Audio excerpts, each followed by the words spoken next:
It's taco night and you are looking forward to those yummy tacos. But you're not looking forward to all the carbs you know you're going to have from those tasty little tortillas. Today's recipe is for low-carb tortillas. And if you want a printable version of these recipes, then check out my website at janetsdeliciouslowcarbkitchen.com. You can find a printable version of these recipes along with other goodies for you. And if you're new to this channel, make sure you hit that subscribe button. Also, hit the little notification bell. That way you can be notified every time I put out a new video. And while you do that, let's get cooking.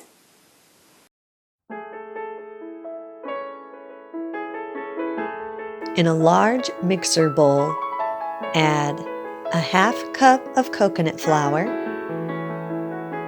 6 large room temperature eggs,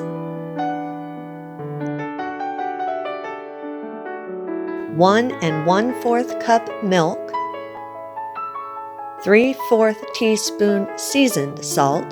You can use regular salt if you want to.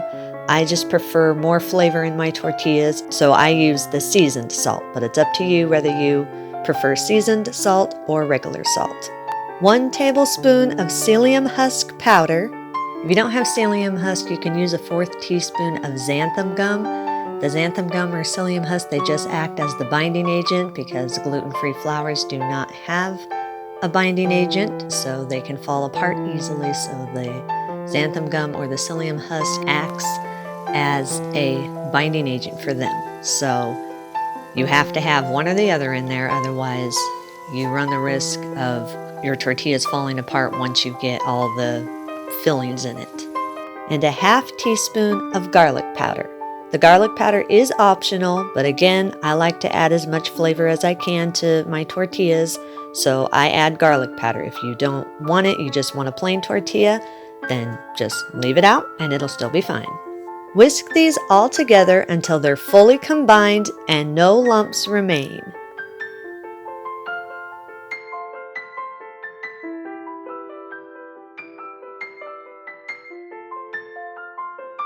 Let the batter sit for about 2 minutes to slightly thicken up.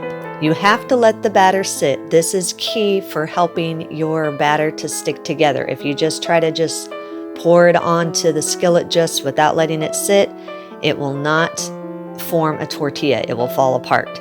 So you need to let it sit for a couple minutes just to let it slightly thicken up. It's not going to be a thick batter. It's going to still be slightly runny, but it needs to thicken up for those couple minutes. The coconut flour absorbs moisture, so the longer you let the coconut flour sit inside that moisture, the thicker it's going to get. So just a couple minutes is perfect.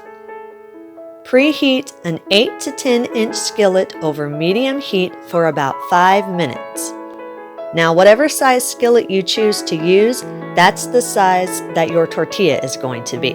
So if you want an 8-inch tortilla, then use an 8-inch skillet. If you want a 10-inch tortilla, use a 10-inch skillet. If you want something bigger than that, like a 12-inch, you can use a 12-inch, but it's not going to make as many tortillas, of course, because you'll be using more batter.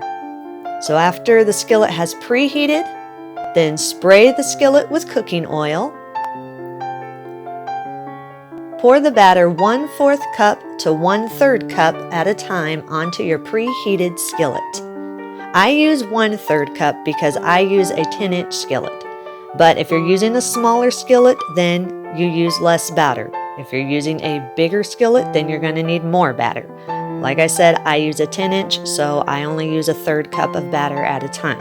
As you pour the batter into your skillet, then tilt the skillet from side to side so the batter will fully cover the bottom of the skillet.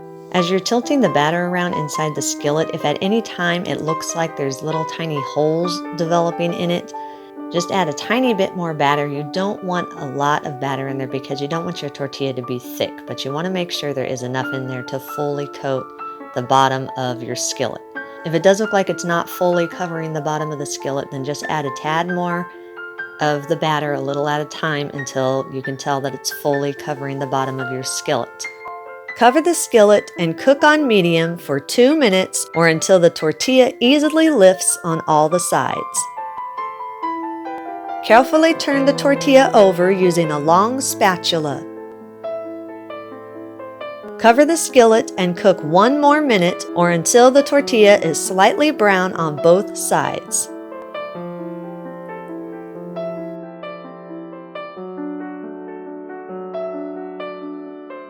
Spray the skillet again with cooking spray and repeat until all the batter is used. Make sure the skillet is sprayed every time in between a new tortilla. Otherwise, it will stick and it will tear apart. So make sure you spray that skillet every time so your tortilla doesn't fall apart on you. Now, if you want these to have more of a little bit crispy texture to them, then after they've cooled for a few minutes, then put them on a lined baking sheet and bake them at 350 for about 20 minutes or until the desired crispiness that you want. It's not going to crisp up like a regular crunchy taco shell, like one that's made with cornmeal.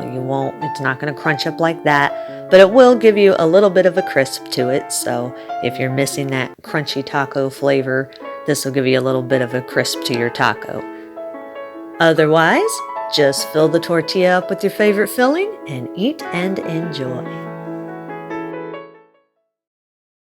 And that's our recipe of the day. I hope you enjoyed it. If you did, hit that like and subscribe button. Also hit the little notification bell. That way you can be notified every time I put out a new video. You can leave me a comment or a question if you'd like. Let me know if there's any recipes that you'd like to learn how to make without the use of white flour and white sugar. And as always, keep cooking.